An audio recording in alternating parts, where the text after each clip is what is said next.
YS Jaganmohan Reddy గారు ప్రజల్లోకి వెళ్తా ఉంటే ఆ పర్యటనల్ని అడ్డుకోవాలని చెప్పి 25 నెలలుగా చంద్రబాబు నాయుడు గారి కూటమి ప్రభుత్వం వ్యవహరిస్తున్నటువంటి తీరు చూస్తా ఉంటే నిజంగా కూడా ప్రజాస్వామ్యంలో ప్రజాస్వామ్యవాదులందరూ ఈరోజు ముక్కును వేలేసుకుంటున్నటువంటి పరిస్థితి. అదేంటో ప్రతిపక్ష నాయకుడు ప్రజల్లోకి వెళ్తా ఉంటే మీరు ఒక్కళ్ళే వెళ్ళాలి, ఒక వెహికల్లోనే వెళ్ళాలి, 100 మంది కంటే జనాలు ఎక్కువ వస్తే 101 నుంచి ఎన్ని వేల మంది ఉన్న అందరి మీద మేము కేసులు పెట్టేస్తాము. సో ఇలాంటి ఆంక్షలు ఇప్పుడు చూస్తే సీదిరి అప్పలరాజు గారు మాజీ మంత్రి, ఒక బీసీ సామాజిక వర్గానికి సంబంధించినటువంటి మత్స్యకారుడు.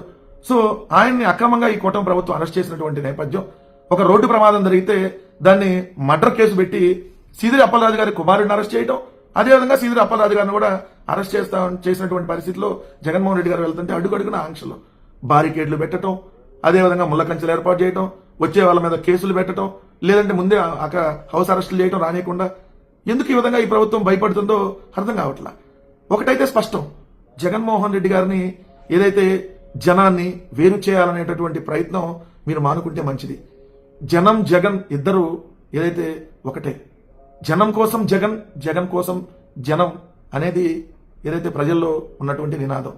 సో జగన్ గారి పర్యటనలకి జనాలను ఆపేద్దాం అనేటువంటి మీ ప్రయత్నాన్ని విరమించుకోకపోతే అదే జనం మీ మీద తిరగబడేటటువంటి రోజులు వస్తాయి. కానీ ఎప్పుడు వైఎస్ఆర్ కాంగ్రెస్ పార్టీ శాంతియుతంగానే నిరసన తెలియజేసింది తప్ప ఏ రోజు కూడా దాడులు చేయాల. మీ చంద్రబాబు నాయుడు గారి కార్యకర్తలు చేసినట్టుగా అక్కడ పీలేరులో కావచ్చు, లేదంటే పొంగనూరు, ఏదైతే అంగళ్ళు, ఈ ప్రాంతాల్లో పోలీసుల మీద దాడులు చేసి వాళ్ళ పోలీసులు కన్నుపోయేటట్టు కూడా చేసినటువంటి పరిస్థితి మీరు చేశారు. కానీ ఈ రోజు వైఎస్ఆర్ కాంగ్రెస్ పార్టీ మీరు 25 నెలల కాలంలో చూడండి, ఎక్కడా కూడా ఏదైతే శాంతియుతంగా నిరసనలు వ్యక్తం చేసింది తప్ప ఎక్కడా దాడులు అలాంటి సంస్కృతిని ప్రోత్సహించాల. కానీ మీరు పదే పదే ఇక్కడ రెచ్చగొడుతూ కార్యకర్తలను అనగదొక్కాలని, రానికూడదని చెప్పి వాళ్ళ మీద బలవంతంగా పోలీసులు ఆంక్షలు పెట్టేసి ఎక్కడికక్కడ ఆపుతూ చేస్తున్నటువంటి కార్యక్రమం నిజంగా కూడా ప్రజాస్వామ్యంలో ఇలాంటి కార్యక్రమాలని ఈ ప్రభుత్వం విరమించుకోకపోతే ఖచ్చితంగా దానికి తగిన శాస్తి ఈ ప్రభుత్వానికి అదే ప్రజలు చెప్పేటటువంటి రోజు అతి దగ్గరలో వస్తుంది. సో ఒకటి స్పష్టంగా ఈ ప్రభుత్వానికి మేము తెలియజేస్తా ఉన్నాం, మీరు జగన్మోహన్ రెడ్డి గారి పర్యటనలకి జనాల్ని ఆపాలని ప్రయత్నిస్తే ఒక ఉప్పెన వస్తుంది, ఒక తిరుగుబాటు వస్తుంది. ఆ తిరుగుబాటును తట్టుకునే శక్తి ఈ ప్రభుత్వానికి ఉండదు.